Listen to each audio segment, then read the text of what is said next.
Look, Charlene, this client's too important. We can't afford any rookie mistakes. Why don't you sit this one out? He said it like a favor, not a cut, like he was doing me a kindness by pushing me aside. I didn't argue. I just nodded, walked back to my desk and made a different plan. I was the last person anyone expected to lead a $2, 4 million client meeting, especially not on a Monday morning with a cup of coffee I didn't order. The sky was still grey when I reached the office. Seaport always looked a little sleepy before 8 a.m. Glass buildings catching the early light, a few cyclists dodging delivery trucks, and the scent of fresh bagels drifting from that corner shop across Congress Street. Normally I enjoyed these quiet starts. The calm before the day exploded into Slack pings and calendar pings. But not this morning. This morning, my nerves arrived before I did. It was my first time leading a client pitch at this level, not assisting, not supporting, leading. I'd spent the entire weekend rehearsing, in the shower, while folding laundry, even on a call with my sister who was too kind to point out I was just monologuing about KPIs. This client was a real estate firm from Manhattan with a $2, 4 million digital branding budget, and we were in the final round. My slides were tight, my data rock solid. I just needed to not mess it all up. By 03, I was in the main conference room adjusting the HDMI cable and making sure the animation timing on the intro slide didn't glitch. It always did on Travis's laptop for some reason. Mine, smooth as butter. I ran the sequence twice, checked the backup drive, then took a breath and slipped into the break room. That's when Travis walked in. "Morning, superstar," he said, his tone just a little too casual. He was holding 2 Starbucks cups, one of which he extended toward me. "Thought I'd grab you one. Flat white." "Right." I blinked. Yeah, thanks." He smiled. Too wide. His teeth looked very aligned. He wasn't usually a smiler or a coffee bringer. In fact, he had barely acknowledged my drink preferences in the 2 years we'd worked on the same team. The only other time he ever brought coffee was for the VP's birthday, and that was because she was standing behind him in line. Still, I took the cup. It was warm. My fingers lingered on the lid, but I didn't sip. I watched as he turned and walked away, humming something under his breath. He didn't ask about the deck. Didn't check if I had printed the leave-behinds. Just coffee and a smile. I glanced at the cup again. My name was written in green marker. Charlene, with an S. I'm used to that. People misspell my name all the time. But Travis didn't write this. The barista did, which meant he didn't even bother to correct it, despite knowing it was wrong. Typical. I walked back to my desk, coffee in hand, but the unease settled in my chest like a cold draft. Something about the timing, the tone, it all felt rehearsed, off. Maybe it was the nerves talking. Maybe it was just paranoia fueled by too many late nights watching workplace drama shows. Or maybe it was intuition, the kind of gut feeling women in their 30s grow after too many years of being told to smile more and speak less. At 18, Jasmine passed my desk. She was one of the few people at the agency I trusted. 42, sharp as a scalpel, and immune to BS. She didn't do small talk, didn't do office gossip, but she had a knack for noticing things others missed. As she walked by, she gave me a small nod, then her eyes flicked to the coffee cup on my desk, and then up to the security camera mounted in the ceiling corner near the kitchenette. Just a look, but loaded. My fingers stiffened around the cup. I followed her gaze, then glanced down again. Something swirled in the pit of my stomach. I stood up and headed straight to the break room. Fresh pot just brewed, Jasmine said when I walked in, already filling her mug. "Skip the corporate espresso. You'll thank me." "Right," I said. Needed something real. I poured myself a cup of plain drip coffee and rinsed out a ceramic mug with our agency's logo on it. I wasn't shaking exactly, but my hands weren't steady either. I walked back to my desk and set the Starbucks cup far away from my laptop beside a stack of unused folders. By 32, the client had arrived in the lobby. I watched Travis through the glass wall as he adjusted his blazer and triple-checked his hair in the reflection of the TV monitor. He was always more concerned with image than insight. He popped his head into my office. "You good to go?" he asked, that same too-wide smile returning. "Yep," I said, holding up the branded mug, caffeinated and ready. "Great, just follow my lead in there." "All right, we've got this in the bag." I smiled, but didn't answer. My heart was beating faster now, not from fear, but from something else, a sharpened focus, awareness. When we stepped into the conference room at 8:44, Travis made a show of arranging the chairs, cooing the slide deck, and laughing too loud at a joke no one made. I sat down, placed my agency mug in front of me, and kept the untouched Starbucks cup in my tote bag. Not as evidence. Not yet, but something told me I might need it later. I glanced at the clock. 8. 47. The client was 2 minutes away. The room was quiet except for the soft whir of the projector fan. Travis flipped to the first slide, his name bold at the top. Mine, slightly smaller, just beneath it. He leaned over and whispered, "Let me take point for the opening. You can step in later for the ROI stuff." I nodded, but I didn't mean it. I looked down at my hands, steady on the table. I didn't drink the coffee, but I brought it with me anyway. Everyone assumed Travis would lead the meeting, but then the client walked in and asked for me by name. The moment the conference room door swung open, everything shifted. There was a rhythm to client meetings, an unsaid choreography we all followed, the firm handshake, the polite laugh, the dance around who sits where, but this time, I could feel every movement like a spotlight. Mr. Callahan entered first, his presence commanding. He was older than I expected, maybe mid-60s, but impeccably dressed navy overcoat, crisp tie, shoes polished to a mirror shine. Behind him followed 2 younger associates, one woman in a grey pantsuit carrying a leather folio, and a younger man adjusting his cufflinks, like he wasn't used to suits yet. I stood as they walked in, just as Travis stepped forward like he was about to host a talk show. "Good morning. Wonderful to see you all again," he said with an overly practiced tone. "I hope the hotel was comfortable." They nodded politely. Travis gestured with both hands toward the long glass table, like a waiter seating guests at an upscale restaurant. "Please, make yourselves comfortable," he said, grinning. "We've got some great ideas to show you." I moved around the table quietly, placing water bottles within reach, my notes aligned, the screen already displaying the first title slide. Our company logo sat side by side with the client's, the date neatly printed below. I had designed the slide myself, clean, understated, confident. As everyone settled in, Travis clicked the remote to dim the lights slightly, ready to launch into his usual opening. Then, a voice cut through the room. "Before we get started, Mr. Callahan said, eyes scanning the faces, is Charlene here?" I felt my stomach flip. I raised my hand a little, blinking. "Yes, I'm Charlene." He smiled, but it wasn't the polite kind. It was recognition. "Excellent. I saw you speak at the Real Tech Expo in August panel on localized brand ecosystems. You led that segment, correct?" "Yes," I said slowly. "I did." "Well, you certainly left an impression," he said, turning to his team. "I told them we might meet you here. I'd really like to hear the strategic overview from you today, if that's all right." There was a pause, a beat of silence where the air seemed to tighten. Travis's smile didn't falter, but his posture changed, subtly, like a balloon deflating without popping. "Absolutely," he said, his voice a half step higher than usual. "Charlene's been instrumental on this. She can lead us through the core framework." He turned, offering me the remote clicker, which I took with steady hands. I walked to the head of the room, facing the screen, and clicked to the second slide.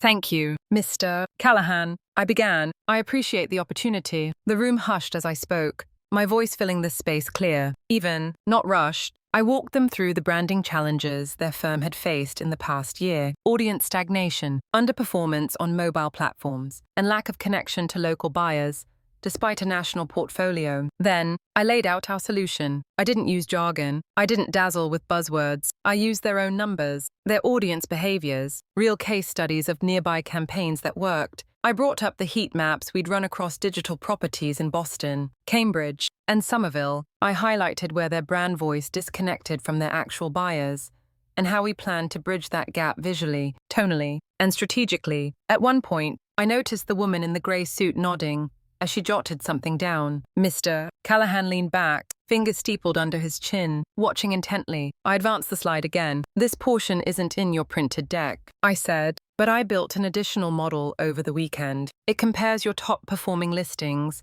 over the past 2 quarters against upcoming infrastructure projects. It shows a projected lift in buyer engagement if we position your brand messaging around the Newbury corridor, specifically near the Green Line extension." That got their attention. 25 minutes passed. Questions were asked, sharp, technical ones. The young associate pushed on metrics. I pulled up a backup slide with exact numbers. The woman asked about our content pipeline.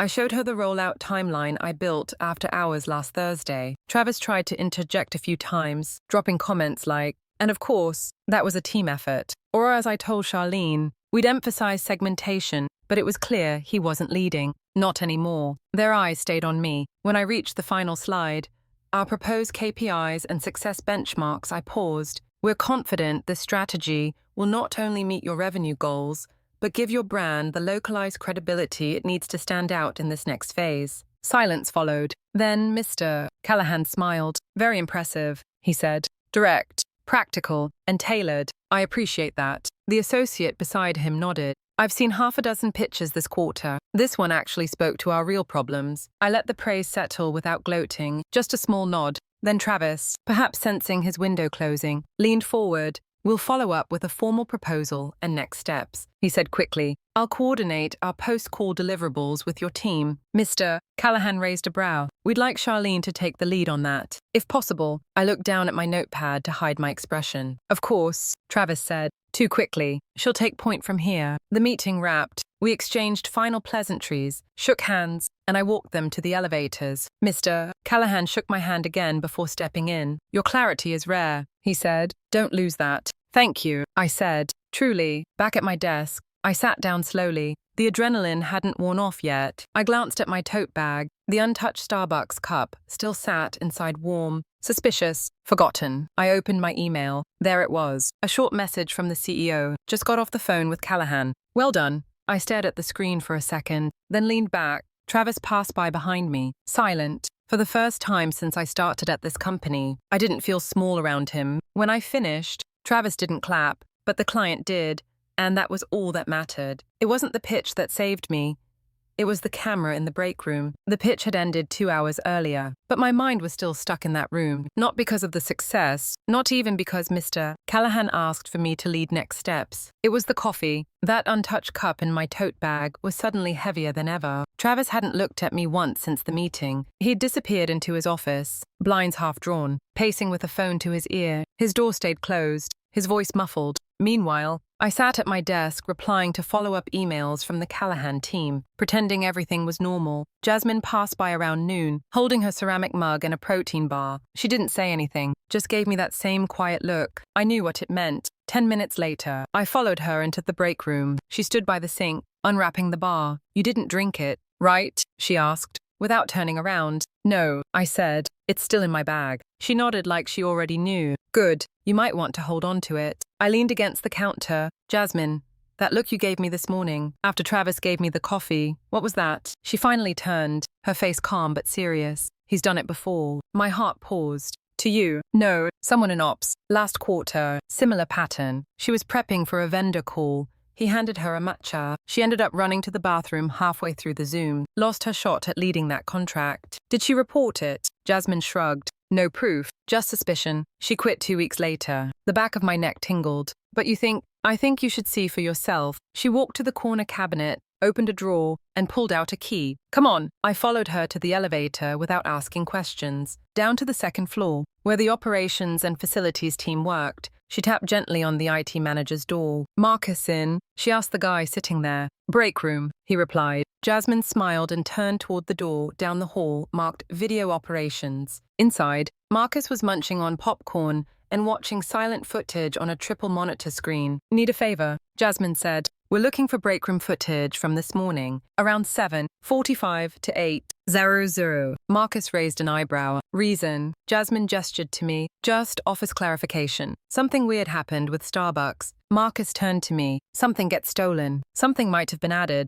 I said. He stopped chewing. Got it. A few keystrokes, and the screen changed to a multi-angle view of the break room. Time-stamped along the bottom, Jasmine leaned over, narrowed her eyes. Try 7:46. He skipped back. There we were, Travis walking in, carrying 2 cups. He looked around, seemingly checking the corners. He paused at the fridge. Then, there, Jasmine said. He reached into his coat pocket and pulled out a small vial. Clear liquid. He unscrewed the cap, looked around again, and dumped it into one of the cups. Not the one he was sipping from, the one labeled with the green marker, the one that said Charlene, me. He then stirred it with the lid, popped it back on, and casually walked out toward the elevators. Marcus blinked. Holy crap, I just stared. There was no audio, but we didn't need it. It was all right there. Every movement, every calculated glance. I leaned back, heart pounding. I didn't know whether to feel sick or vindicated. Jasmine folded her arms. Now you have something she didn't. Marcus hit a key, paused the footage, and looked at me. You want a copy? I hesitated. No, not yet. Charlene, I need to think. Jasmine walked me out. We said nothing in the elevator. Back upstairs, the buzz of the office felt louder than ever. The clack of keyboards, the murmur of phones, the humming printer. It all swirled around me like static. Back at my desk, I opened a blank email to HR, typed the subject, incident involving director, private. Then I stared at the blinking cursor. My fingers hovered. Then slowly, deliberately, I closed the window. Not yet. I wasn't scared. Not anymore. But I didn't want to report it just to report it. I wanted to do this right, not with emotion, but with clarity. I glanced at the closed blinds of Travis's office. He hadn't come out since before lunch. Instead of writing to HR, I opened a new folder in my personal drive, labeled it October, Travis. Then I added a note. Footage ID 2020 BR 7, 46 a.m. Starbucks tampering. I placed the untouched cup of coffee gently on the corner of my desk. Sealed. Untouched. Let it sit there like the warning it was. I stared at the screen and realized I'd just watched my boss commit career suicide. The footage was clear, but I wasn't sure what to do with it yet. I didn't sleep that night. Not from fear, not even from anger, from noise, the kind that lives inside your head when you know too much and don't know what to do with it. The image of Travis standing in the break room with that tiny vial played on repeat in my mind, like a corrupted GIF, over and over, his eyes shifting, his fingers unscrewing the cap, the flick of his wrist as he stirred it into the coffee, casual, mechanical, as if he'd done it before, as if it was nothing. And maybe that was what unsettled me most, that for him, it probably was nothing, just another way to win, another way to stay in control. I'd seen that look on him before, when he shut down people in meetings, when he cut others off mid-sentence, when he took credit and deflected blame, like it was a performance review sport. But this was something else. By morning, I was more clear-eyed than I'd expected. Not angry, just focused. I arrived at the office early. Again, the streets of Seaport still slick with last night's rain. I walked into the quiet lobby, rode the elevator alone, and stepped into our office while the lights were still warming up. The cup of coffee was still on my desk sealed, untouched. Like an exhibit, I moved it gently into a brown paper bag and tucked it into a drawer. Not for drama, just to keep it close. I opened my inbox. 10 new messages. Most were from the Callahan team follow-ups. Data requests. A calendar hold for Thursday. One from our CEO. Subject line. Phenomenal work. Yesterday. I didn't open it yet. Instead, I scrolled through our H directory. I clicked on Report an Incident, filled out my name and department. Then I stared at the text box that said, "Please describe the incident in detail," and closed the window. Again, because something didn't sit right, not with filing a report, not yet. I didn't want a scandal. I didn't want to be that employee whose name got whispered in elevators and Slack channels. I wanted Travis to answer for what he did, but I also wanted to stay in control of my story. So instead of sending the report, I did something quieter, smarter. I forwarded the video link from Marcus privately to Jasmine. Subject, just in case. No body text. An hour later, she replied with one word. Understood. Around 10:40 a.m., Travis finally walked in. Late. No apology. No eye contact. He looked tired. More than tired. His usually perfect hair was off, like he hadn't run product through it. He wore the same blazer from Monday. His steps were slower, more uncertain, and he didn't stop at my desk.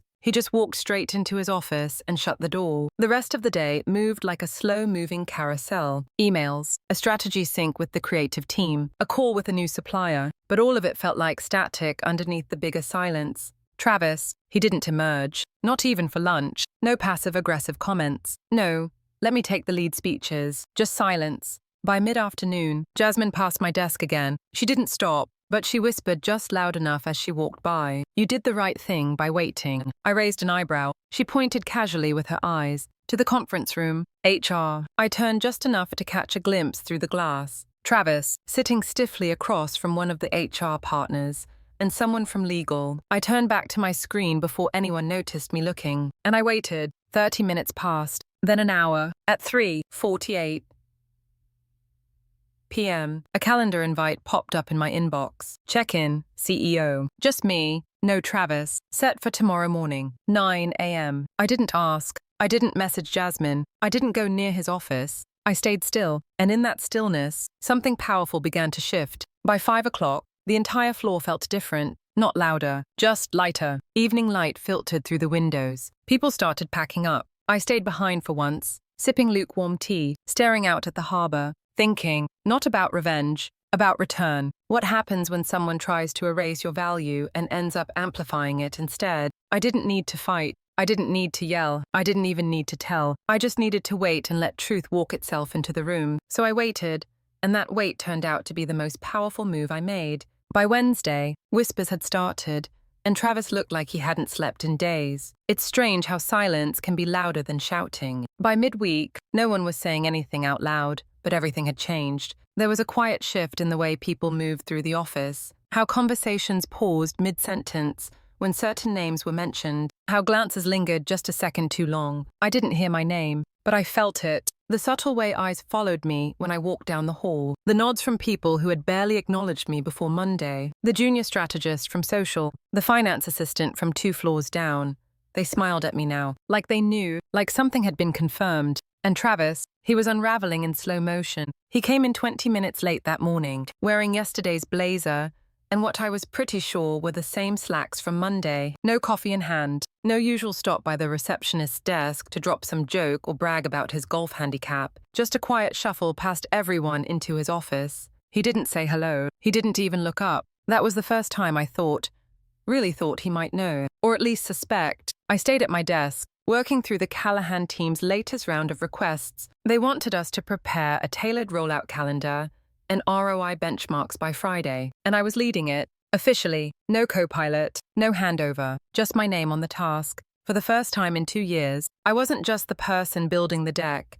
I was the person people were waiting on. I opened the shared folder, already 3 slides deep, when a notification popped up. Melissa Cohen has joined the call. HR, the VP of People and Culture herself, not a rep, not a coordinator, the top of the pyramid. The call was private, just her and one other person from legal. No calendar invite, no subject line, but everyone saw her walk into the glass conference room, and everyone noticed when Travis joined her 10 minutes later, clutching a folder and avoiding eye contact with everyone in sight. Jasmine strolled past my desk on her way to the kitchen. She leaned down, like she was checking if I had any creamer left, and whispered, "He's done." I looked at her sideways. "How do you know?" She smirked. "You don't send Melissa unless the lawyers are already warmed up." Back at her desk, she opened a spreadsheet, like nothing had happened. Cool, calm, deadly accurate. For the next 2 hours, Travis's door stayed closed. The conference room blinds were drawn unusual for our company, where transparency was more than just a poster on the wall. By noon, the rumors had evolved into theory. Is he being pushed out? Did it have to do with Callahan?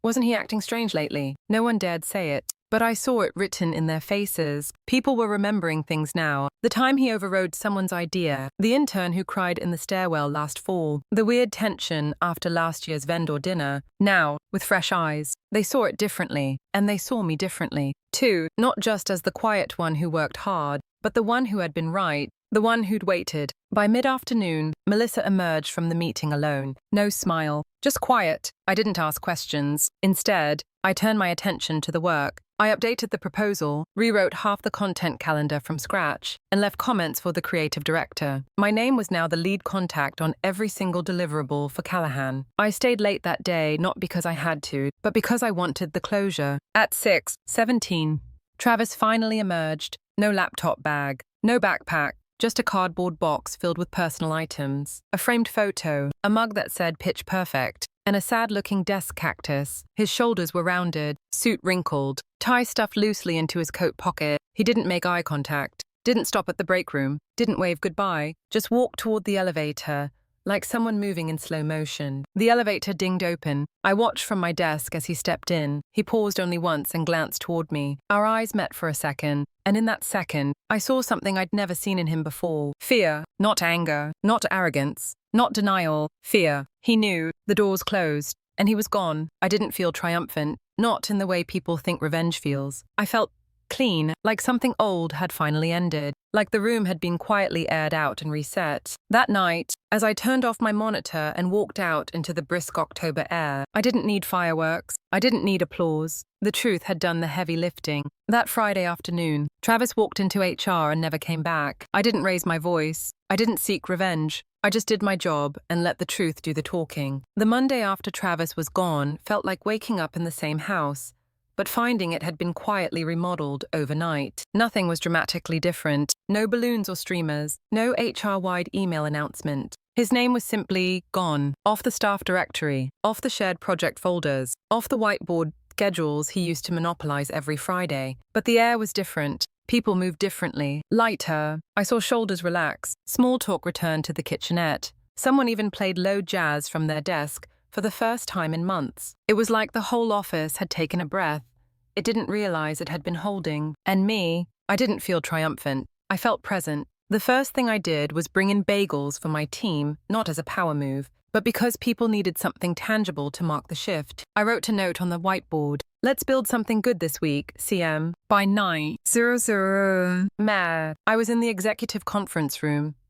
My name already on the call sheet. No junior strategist tag. No oversight needed. Just Charlene Meyer. Lead. Strategic Client Development. Melissa met me outside the room, holding 2 coffees. Yours black. 1 sugar. Right. I nodded. Surprised. You're on every division lead's radar now, she said. Not just because of what happened, but because of how you handled it. The CEO joined us moments later. I had met him only a handful of times before, always from the sidelines. He wasn't overly formal. Today, he wore a navy sweater and clean jeans. Like a university professor, he motioned for me to sit. I won't take up much of your time, he said. But I wanted to personally say thank you for saving us from ourselves, he said with a chuckle. The Callahan team gave glowing feedback. But more than that, they said something rare. They said you listened. They said you made them feel like they weren't just another account. I sipped the coffee, unsure what to say. We want to offer you the lead on strategic client partnerships, he continued. Full control over Callahan, plus any major incoming accounts. Budget authority. You'll choose your own PM. It took me a second to process. Do I have time to think? Of course, but something tells me you've already been doing this job, just without the title. I smiled. That sounds about right. When the meeting ended, I stepped into the hallway and stood still for a moment, not because I was overwhelmed, because I was calm, and that calm felt earned. I walked back to my desk, my temporary desk, since they were preparing a new office for me upstairs, and opened my inbox. Dozens of messages, onboarding requests, collaboration invites, thank you notes from people I barely remembered helping. And then one message stood out. It was from the intern who had once shadowed Travis, CCing me on a new campaign draft. The subject line said, "Hope I got the tone right. Appreciate your thoughts." I opened the doc. It was solid, not perfect, but sharp, thoughtful. She'd clearly paid attention. I replied, "Looks great.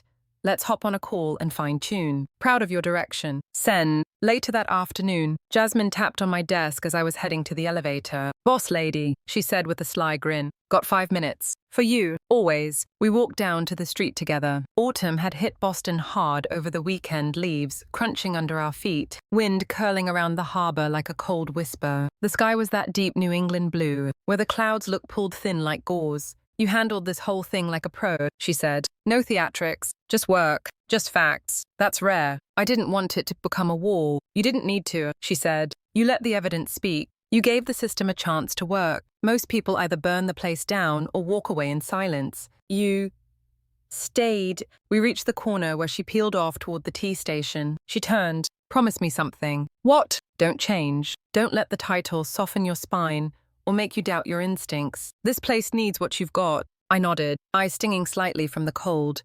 Or maybe not just the cold. "I promise." That evening, I sat by the harbor for a moment before heading home. Boats rocked gently below, seagulls wheeled above, and the city lights began to shimmer on the water. It would have been easy to think of revenge as fire, as explosion and spectacle. But for me, it had been a slow burn, a quiet stand, a refusal to be broken. And it worked. I hadn't screamed. I hadn't stormed. I had done my job, held my ground, let the pieces fall on their own. And when they did, I was still standing. I didn't raise my voice. I didn't seek revenge. I just did my job and let the truth do the talking. And that's when I realized I didn't just save the deal. I saved myself. Sometimes, strength is quiet. Charlene didn't retaliate with drama or confrontation. She remained calm, collected, and focused on doing her job with integrity. While her boss tried to sabotage her, she let the truth speak through her work and quiet resilience. This story reminds us that justice doesn't always come with noise. It often arrives when we stay grounded, let others reveal themselves, and trust in our values. In a world obsessed with power plays and attention, dignity and discipline still win. Don't underestimate quiet professionals. They're often the ones who make the biggest impact without saying a word.